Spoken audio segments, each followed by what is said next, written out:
4 दिसंबर 1971 अरब सागर की एक अंधेरी रात। समुद्र शांत था, लेकिन इस शांति के भीतर एक भीषण तूफान छिपा हुआ था। भारतीय नौसेना की 3 छोटी मिसाइल नौकाएं बिना किसी शोर के पाकिस्तान के सबसे बड़े नौसैनिक अड्डे कराची की ओर बढ़ रही थीं। उन्हें पता था, यदि जरा सी भी चूक हुई तो वापसी संभव नहीं होगी। सन 1971 भारत और पाकिस्तान के बीच तनाव चरम पर था। पूर्वी पाकिस्तान में संघर्ष जारी था और लाखों शरणार्थी भारत की सीमाओं में प्रवेश कर रहे थे। राजनयिक वार्ताएं असफल हो चुकी थीं।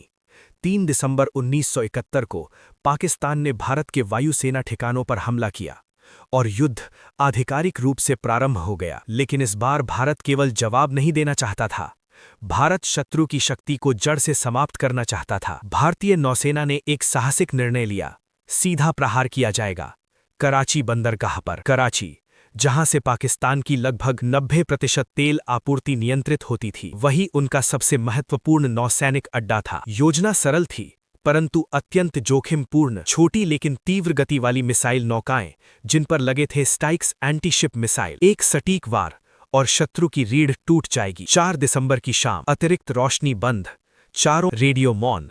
हर एक सैनिक जानता था, आज की रात इतिहास रचेगी। रात लगभग 10 बजे रडार स्क्रीन पर एक संकेत दिखाई दिया। वो था पाकिस्तानी विध्वंसक पोत PNS खैबर। तुरंत आदेश दिया गया और एक मिसाइल अंधकार को चीरती हुई आगे बढ़ी। कुछ ही क्षणों में भीषण विस्फोट हुआ। आग की लपटें समुद्र से ऊपर उठी और PNS खैबर धीरे धीरे जलते हुए समुद्र में समा गया। लेकिन अभियान अभी समाप्त नहीं हुआ था। दूसरा लक्ष्य था PNS मुहाफिज। एक और मिसाइल दागी गई और फिर हुआ एक और भीषण विस्फोट।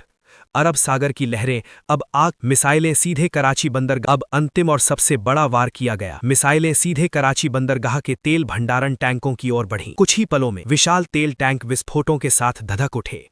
आग इतनी भयंकर थी कि उसकी लपटें कई किलोमीटर दूर तक दिखाई दे रही थीं। कराची में अफरा तफरी मच गई। आपातकालीन सायरन बज उठे। पूरे शहर में अंधेरा कर दिया गया। लेकिन तब तक सब कुछ बदल चुका था। ये पूरा अभियान केवल कुछ घंटों का था, लेकिन इसका प्रभाव वर्षों तक महसूस किया गया। सबसे महत्वपूर्ण बात, भारतीय नौसेना का एक भी जहाज नष्ट नहीं हुआ। भोर की पहली किरणों के साथ भारतीय बेड़ा सुरक्षित अपने तट की ओर लौट रहा था। उन्होंने केवल हमला नहीं किया था, उन्होंने शत्रु की समुद्री शक्ति को गहरा आघात पहुंचाया था। ऑपरेशन ट्राइडेंट के बाद पाकिस्तान की नौसैनिक क्षमता को भारी नुकसान पहुंचा।